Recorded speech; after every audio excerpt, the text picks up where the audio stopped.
Sisi ni watu ambao tunapenda maendeleo na tunajua kuna kitu Mungu anakuja kufanya. Ndugu, nataka nikwambie karibu ya leo, ambia mwenzako hii ni magharibi ya baraka. Ila mgenzi wawe ino mugoro w'umugisha kuzima bwawe. Sema nikisikia, sitasikia. Kuba mimi naona kumva. Zungumza nisikie. Ngano mu bicara ni Musa none no munsi w'umugisha kuzima bwawe. Haleluya! Amen. Haleluya! Amen. Semeni amen. Amen. Niliwaambia napendaka nikihubiri munigende kubwiriza. Kuhubiri watu ambao wao wanafuata kwa makini. Biriza abantu n'abanyumva. Sababu nataka nikwambie jioni ya leo. Jambo ya kuri mugoroba.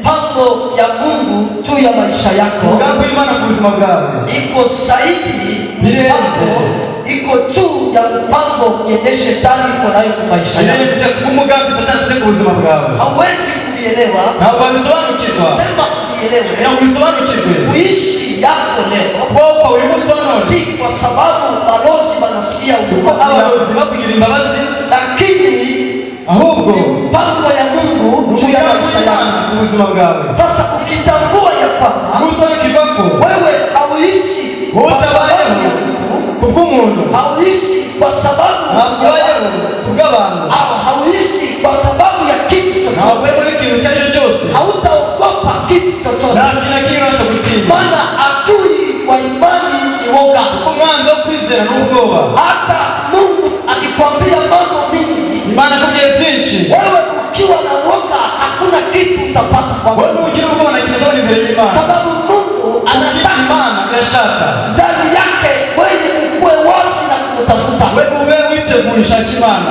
Magharibi ya leo uyu mugoroba ina neno kusema ijambo rivuga Mungu anaenda kutosha kwa ile njia yenyewe yokura muri ya nzira urimo. Mungu anaenda kutosha mariye kugukura nafasi watu walikuweka, ahantu abantu bagushije, nafasi watu walikuficha, ahantu abantu baguhishe, nafasi watu walificha business, ahantu abantu bashize mu nafasi watu walificha maisha yao, ahantu abantu bahishe ubuzima bwawe, nafasi watu walificha tamaa yao, ahantu abantu bahishe umuryango wawe. Nataka nisungumuse na mtu jioni. Mungu anaenda kufungua maisha yako, Mungu anaenda kukusaidia, Mungu anaenda kukuokoa. Watu wa Kigali sikiliza, watu wa Kigali sikiliza. Mungu anapotaka kuokoa mtu hana shauri kwa mtu, haombe shauri kwa mtu yeyote. Mungu akileta msaada kwa ajili yako hawezi kuuliza jirani yako, hawezi kuuliza ndugu yako, hawezi kuuliza rafiki yako, kwa sababu Mungu iko juu ya kila kitu, iko juu ya tamaa yako, iko juu ya adui yako, iko juu ya magonjwa, iko juu ya umaskini, iko juu ya iko juu ya kila kitu, iko na pesa maisha yako. Nikisema watu wakikusimama, watu wakikupiga, wewe jua ya kwamba wanaona kitu mzuri, wanaona alama ya Mungu kwa maisha yako. Sasa si wewe wanapiga vita, lakini wanapiga vita kile ambacho Mungu anataka kufanya kwa maisha yako. Nataka niambie mtu jioni ya leo, wapende wasipopenda, Mungu anaenda kubariki maisha yako, Mungu anaenda kutawala maisha yako, Mungu anaenda kutenda miujiza katika maisha yako. Napenda neno moja ndani ya kitabu cha Isaya 61. Unaanza mstari yake ya kwanza. Biblia inasema wakati Yesu alianza kuhubiri, wakati Yesu anaanza kufundisha, akasema Roho ya Bwana yuko juu yangu, amenipaka mafuta nihubiri watu habari njema, waliofungwa na shetani, waliofungwa na magonjwa, waliofungwa na malosi, waliofungwa na wadui wao, wanaenda kufunguliwa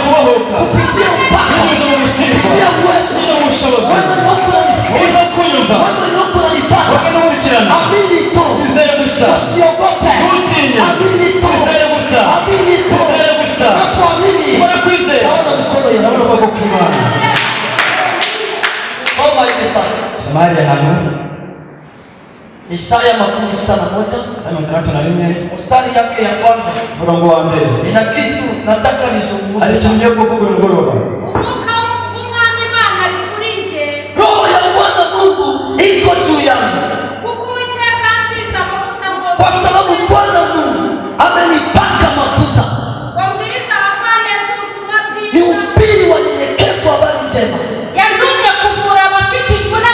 Amenituma kutunza wale wako na kuvunjika moyo. Na kutangaza mwaka ya kufunguliwa kwa watu. Na kufungua watu ndani ya vifungo. Twende kusoma sababu na dakika chache. Tunatabichea. Marko tena pale. Marko alisoma Marko. Soma pale Marko sura yake 10 mstari yake 16.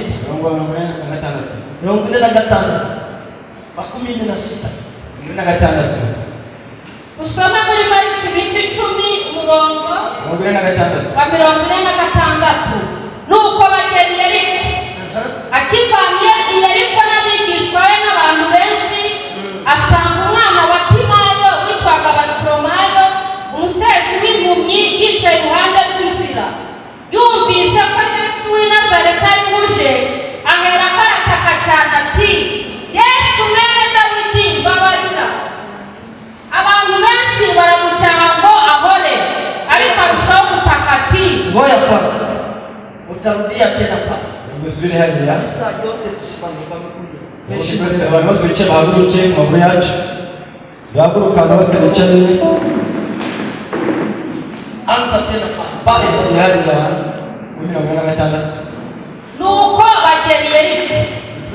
Akivanye i Yeriko n'abigishwa be n'abantu benshi, asanga umwana wa Timayo witwaga Bartimayo, umusezi w'impumyi, yicaye iruhande rw'inzira. Ukapenda unaacha kushirikana kama mchele.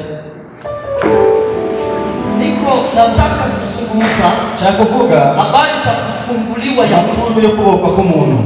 Ndugu muvandimwe, Yesu hakuja ntabwo yaje kwa ajili ya miti kubw'ibiti. Yesu hakuja ntabwo yaje kwa ajili ya milima kubw'imisozi. Yesu hakuja ntabwo yaje kwa ajili ya mayani kubw'itanzi. alikuja kufungua yaje kubohora wale waliofungwa, wale shetani aliweka, wale shetani alikandamiza, wale shetani aliweka chini ya utawala yake. Nataka niambie hakuna nguvu, hakuna uwezo, hakuna kitu inamshinda Mungu.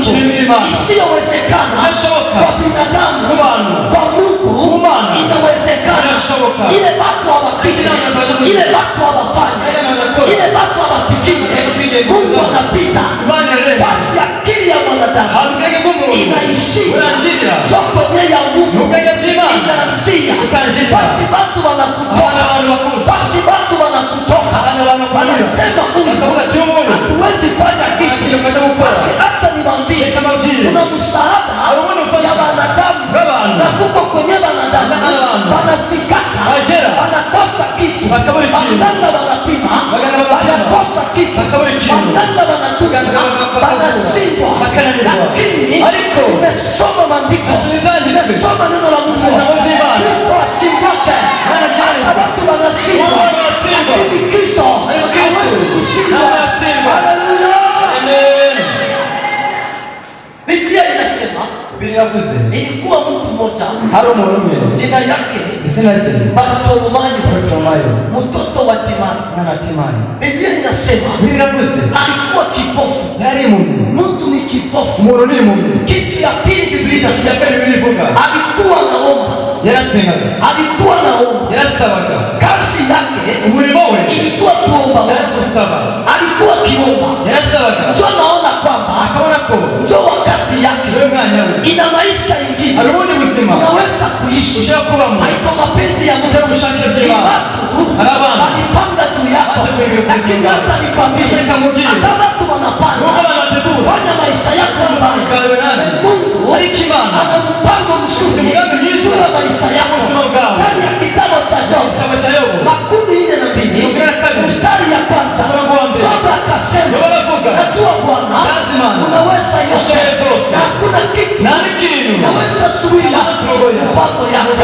Nataka sasa nisome. Biblia inasema wakati walikuta ni kipofu, watu wakaona ya kwamba msaada wanaweza kumupatia ni kuweka kunjia akiwa naomba. Wakati anaomba akiwa nasaidiwa. Kuna watu ina maisha walipanga maisha yako, walisema kwamba hautapita hapa, hautafanyaga kitu, hautafikia kitu, tabakia kuombaomba. Lakini acha nikwambie, kwa ile njia ya watu wapitaka Yesu anaweza kuonyesha. Wakachukua Bartimayo wakamweka kwa njia. Haleluya. Njia gani? Yenye magharibi ya leo wenyewe alikuweka. Yawezekana kuko njia yenye marosi alikuweka. Yawezekana kuko njia wenye jamaa alikuweka. Yawezekana kuko njia yenye marafiki yako alikuweka. Kwa ile njia, kwa ile mateso, kwa ile tabu, Yesu. Haleluya. Wakati wanamuweka kunjia, Biblia inasema ikawa siku moja Yesu akapita ile na kutakia maangamizi. Yesu apite pale, hata watu hawaingiake tena, hata watu hawakuja kusalimia tena, hata watu hawakuyake paka. Yesu aonekane kwa siku moja. Yesu anatoka Yeriko. Biblia inasema akapita pale, kipofu Bartimayo akauliza nini? Sababu kwenye Yesu anapita maisha ikifungwa lazima ifunguliwe. Kwenye Yesu anafika iliyoshindikana lazima ipate. Kwenye Yesu anapita ile wanadamu alishindwa kufanya, Yesu hatashinda. Watu wakamwambia, unajua Yesu anapita. Haleluya. Alijua habari za Yesu. Alijua Yesu anaokoa. Alijua Yesu anaponya. Alijua Yesu anafungua. Alijua Yesu hakuna kitu kinamshinda. Biblia inasema akaanza kulalamika, Yesu Bwana wa Daudi. Ina mtu atalalamika leo, Yesu atasikia. Ina mtu ataita leo, Yesu atasimama. Ina mtu atazungumza, ina mtu ataomba, ina mtu ataita, Yesu atamsikia. Biblia inasema watu wakamnyamazia. Ukishuka pale chini utaona watu wakamnyamazia. Nyamaza wewe, huko naleta fujo. Depi uliombaka, depi ulitumikiana, depi ulienda kanisa, kitu gani ulifanya? Acha nikwambie, wanadamu anaweza kata hukumu juu ya maisha yako, lakini Mungu anajua yaliyo ndani ya moyo wa mtu kwa ajili ya kumsaidia na kwa ajili ya kumwokoa. Yesu akasimamisha safari. Yesu akasimamisha safari. Acha leo hii Yesu na wewe apite. Yesu apite nyumba yako. Ile utasa imalizike. Yesu apite kwa nyumba yako. Ukosa ndoa, upate ndoa. Yesu apite kwa nyumba yako. Ukosa franga ipatikane. Haleluya. Yesu akasema pale niko nenda akasema wale watu waliambia Bartimayo akasema sikia, uko naleta fujo kumbe Yesu alitumikisha. Wakamwambia sasa jipe moyo, anakuita anakwambia wewe. Biblia inasema akavua koti alikuwa na vala anafuka tiumusi okasio nakona vichika tiumusi wano yekuona na Yesu. Ndugu, ina shida nyingine, alikini kibazo nukubona na Yesu halitini gisubizo wengine chibu kidasabwa n'abana baba Aliombe mwanadamu alisaka kwa Yesu. Yesu aonekane. Haleluya. Amen. Haleluya. Wengine vitu kwa Yesu. Bila kusimama maisha yako. Kile neno kwa Mungu. Wabariki kwa kufunika. Wabariki kwa kutangalika. Wabariki kwa kutangaza acha Halimani shoma na kuweza yote. Halimani siku kwa Mungu. Halimani shoma kwa juu. Gawa nzima kwa Mungu. Zawadi wangu na kudumisha maisha yako. Biblia inasema. Biblia inapoka. Akasema umwambia Mumugiraze. kitu yenyewe nilishangaza. Mchanangaza. Kitu yenyewe nilipatia furaha. Mchanangaze. Wale watu wenyewe. Baba wanakuvuta moyo. Au chini. Wale watu wenyewe. Baba wanasema utafanya na hanuzaje. Wanasema hakuna kitu utapata. Kimuza washatubona. Mungu ataidi. Imani za kureshi. Tupate msaada. Yaone kufasha. Sijue njia. Sinzinzia. Unaweza kuwa upa. Wabo limo. Sijue njia. Sinzinzia. Wanadamu walikutupa. Abana bagushize. Sinzinzia. Abana bagushize. Watu wanakutia. Inashoboka. Inawezekana. Basi selite. Haitani kukusimama maisha yako. Baba munusa tena utaendelea. Baba munajuza tena. Baravuga bati yuko. Asa pasabisa. Alikoleta mugire. Alikwambia. Awindi uiteka. Kwa ni soya. Haleluya. Amen. Jambo linese sasa. Nimekureshi. Neno ambalo linanifurahisha sasa. Ndani ya kitabu cha Yeremia. Hili mtu anayetegemea Bwana. Biringimana. Anayetegemea Mungu. Biringimana. Kiswahili nasema mzuri. Anayefanya Mungu kama vile kinga yake. Anayefanya Mungu kama vile apui yake. Akitaka kutembea, anamwambia Mungu, nataka kuondoka. Ondoka pamoja na mimi. Akitaka kuingia nafasi, anasema Mungu, nataka uniongoze.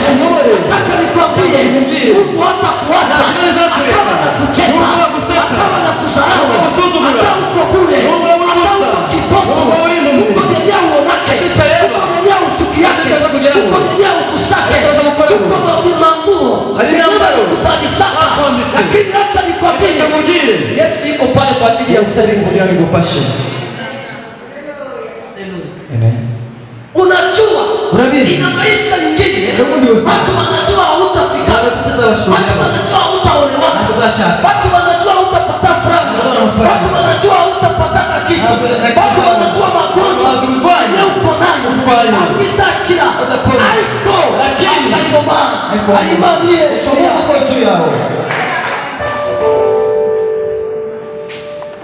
Asa wanani kiti. Chakwe na hafi umute. Lunga mapaya tena. Damu kishobora kuma. Kubera kimisi yako. Ila manuka. Ikatabu masi. Amasi nishabati imana. Haleluya. Umumuri muma. Mungu wa muma. Tamupiganisha. Ajinasa. Haleluya. Umugaragu w'Imana Dawidi. Misha Mungu Dawidi. Anabisha mabuchinyeji. Watu na mvunja Mungu. Ila tumva. Umesikia? Ile mayeleye. Misiri kuanzia. Ona unateseka. Na mfalme haupate. Kila siku. Ndani ya pori. Anakimbia Sauli. Lakini Dawidi akawaambia, siko misahora. Kuwatende zuida. Ile sababu masese. Siko misahora. Kuumba kujia kupesho. Siko misahora. Kuwatende sema. Siko misahora. Kuwasi kuzapita kanye. Siko misahora. Kuwasi yuko. Utazako mkwe. Siko misahora. Kuwasi yuko. Amen. Kile sababu masese. Amen. Amen. Dawidi akapata kitu ya kuambia watu. Magharibi ya leo. Kuna msemi. Ukilitufuka. Mbele ya watu wale. Ukilitufuka. Mbele ya watu wale. Ukilitufuka. Mbele ya watu higa. Ukilitufuka. Mbele ya watu sema. Haleluya. Nimeambia watu. Nabia bana. Mateso tuko nayo Ni wakati watu wanakupiga. Ndio wanakukwanya. Alafu na wewe unajipiga. Nao kirwana. Wakati watu wanakusarau, alafu na wewe unajisarau. Wakati watu wanakutupa, alafu na wewe unajitupa. Ni wakati watu wanakuona alafu wakaona kuna kibasa. Wanaanza na kumpa kuna kibasa. Oya, nayo wafutia mezi tena. Yakose kulibalia. Wale walichoyakora. Yatawa ya Maria. Wale ya kutabara. Wale ya Maria. Wale ya kuleta.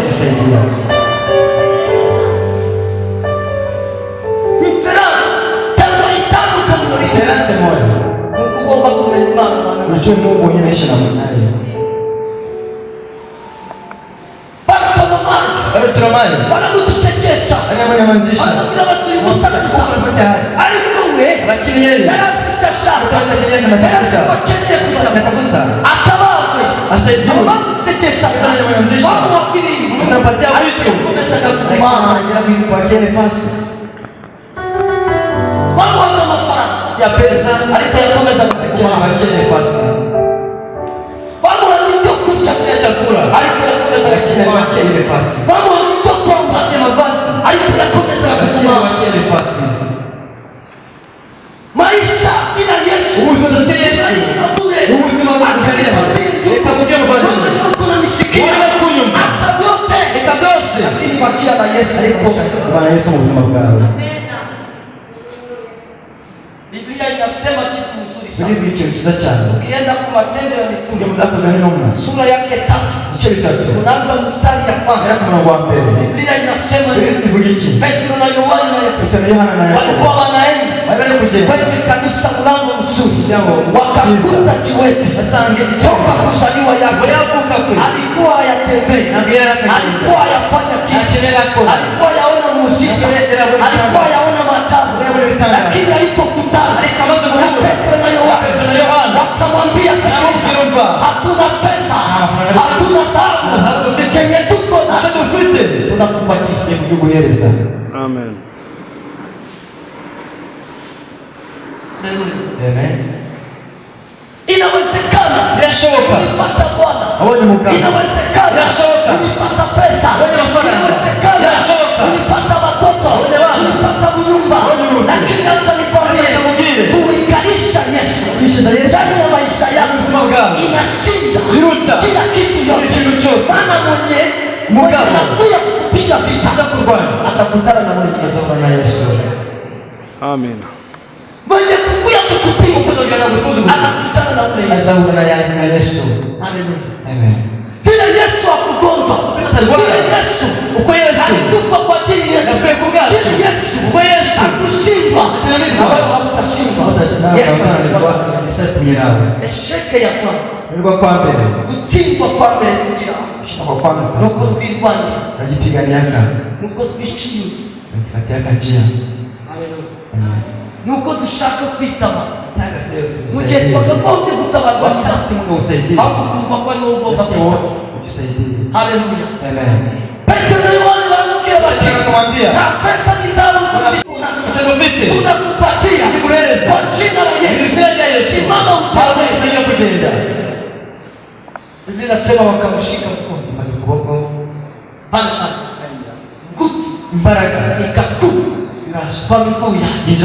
Acha na wewe jioni ya leo upate nguvu ndani ya ndoa yako. Jioni ya leo upate nguvu ndani ya business yako. Jioni ya leo upate nguvu ndani ya tamaa yako. Pili niko na mpini, siko na mpini mti, niko na zungumza na wewe, nami na uhakika katika ulimwengu wa roho kitu Mungu inafanya ndoto zako zifae mwili, ndoto yako zifae mwili, maisha yako ione kwa tendo. Ina kitu mingi sikwake na masikilizano na hadi isiyofaa itabakia ni hadithi. Sijui kama mtani amasezerano atamba mubiri abameze nk'imigani le probo bena. Donc nukuvuga ngo ni igikona urumva n'igisiga ibyo bakoze bombo walifanya. Haleluya. Amen. Amasezerano atangwa muri ni nk'amateka, ni kama historia. Dukeneye kubona Imana, dukeneye kubona Imana. Abrahamu yabonye hata wewe usimame na uhagarare, useme siku moja kuna njia yenyewe ilikuwa, kuna njia ya usemi, kuna njia ya masalamu. Watu walikuwa na misalamu, watu walikuwa na micheka, watu waliniona bure, lakini leo kuna kitu Mungu pande kwa maisha yako. Kiwete hii mwenye mimi natoka sema alikuwa kilema. Sheria ya Musa ilikuwa inasema mtu kama ule hawezi kukusanyika, hawezi kuingia kanisani. Ndio sababu alimuweka mbele ya mlango ya kanisa. Sasa sikiliza, muujiza ilipofanyika, maajabu ilipofanyika, ule mtu hakubakia tena kumjia, akaingia naye kanisani. Basi hakuwa na ingia naye akaanza ingia. Sasa alikuwa prive, akaanza kuingia juu ya nini? Ina muujiza inafanyika. Na wewe magharibi na leo Mungu akufanya atengeneze kitu kitaleta difference tofauti kabisa. Watu abantu bakuzi, kwa sababu niliwahi kuambia watu, wanamjia baba, nikawaambia nawajira muujiza ni nini? Gitangaza ni iki? Muujiza gitangaza ile kitu ni cyakiri yenye Bwana wazi utatekereza kama itafanyika, bizakoreka, wakati inafanyika kimaze gukoreka inakuwa muujiza. Gitangaza maana yake ni nini? Sana ni watu walitoa utazaa, kimaze kuzana inakuwa muujiza. Gitangaza watu walitoa utazaa, wakati unauza nyumba inakuwa muujiza. Watu walijua hautaenda Ulaya, wakati wapigia simu kama niko Ulaya inakuwa muujiza. Gitangaza Muujiza gitangaza ni surprise, ni ile kitu wewe hakuwa nafikiria yatekera kuri kizaba inafanyika kesho. kwenda kusoma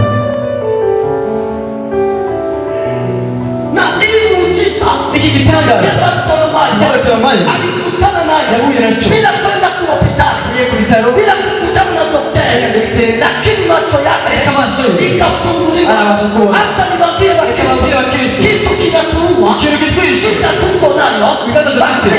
Wakristo wengi wanachukua mambo ya Mungu inakuwa kama historia, lakini hamchukui sawa sawa. Kama kipofu alifungua macho, atakuima pesa wewe, woza tuma mafaranga, atakuima ndoa, zakwimuru, atakuima watoto wewe, zakwimabana.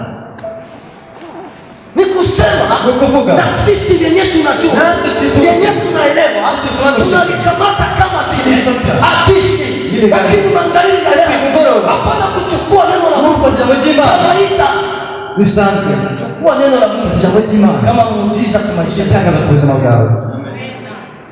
Hakuna kitu Mungu anaweza fanya kwa maisha yako kama wewe hauamini uwezo ushozo za Mungu. Mbona zima na watu wanaamini kama Mungu yuko, anasikia leo lakini hawaamini maajabu anaweza kutangaza zima. Anaamini kama Mungu ni kimani leo anaponya kikohozi, ashakukiza, lakini haamini kama Mungu anaponya kimani za kansa.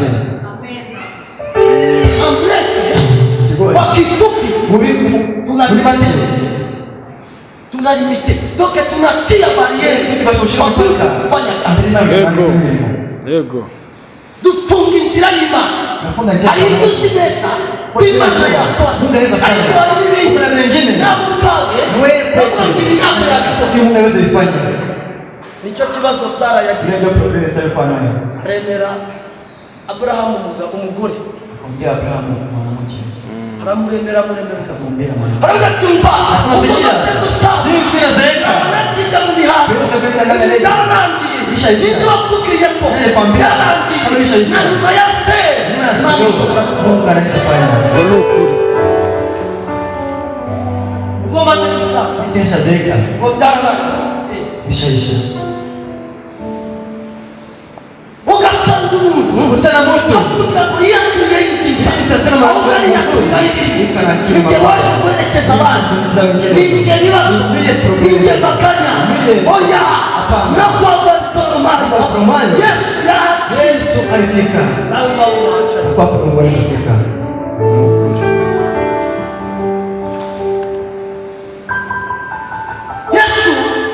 Yesu wakati wanampa kitabu nikiomba kumha akasema kitu moja, avuge ikintu kimwe, na hii kitu ni iki mimi naifanya niko kwa maisha yangu, ubuzima bwangu.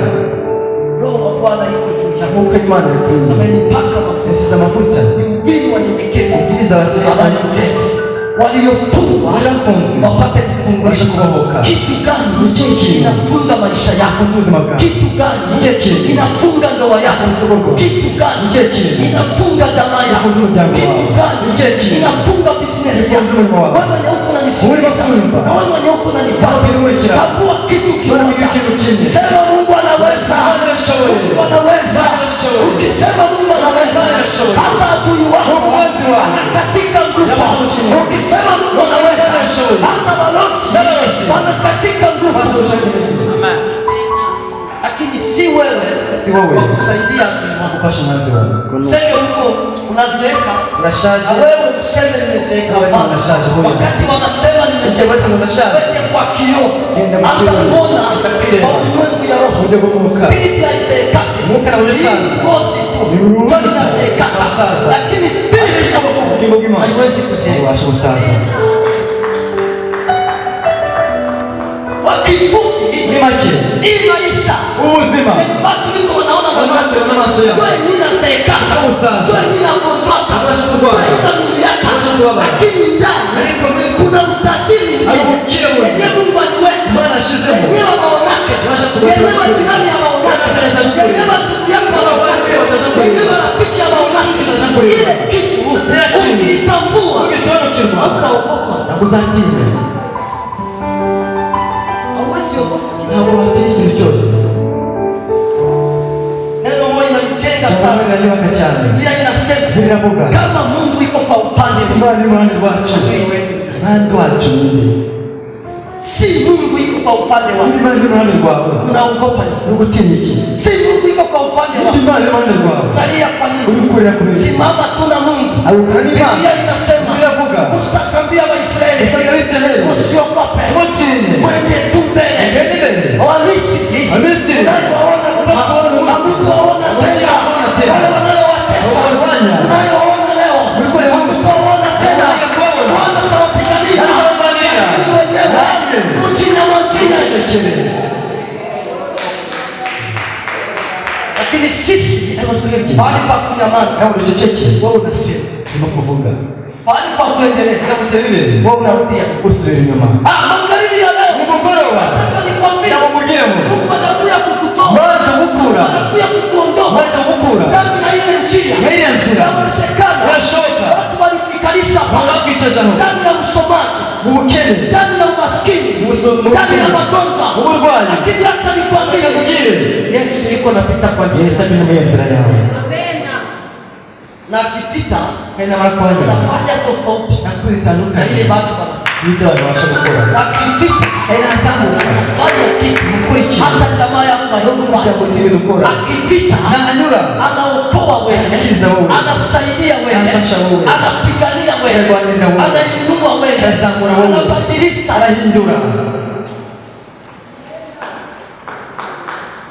Ina vitu vingine watu hawaamini Mungu wao kwa sababu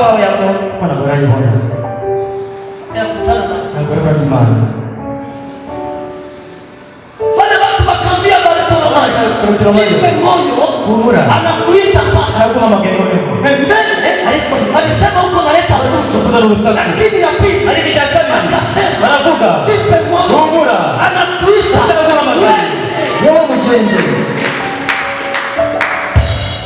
Yesu akasimamisha safari. Akamwangalia umugoro wa none na wewe Mungu akutendea. Nawe Imana ikugenderera. Acha magharibi ya ukimugoroba Yesu akutendea. Yesu akugenderera. Mungu awabariki. Mana umugisha akohereza amashinzi yose.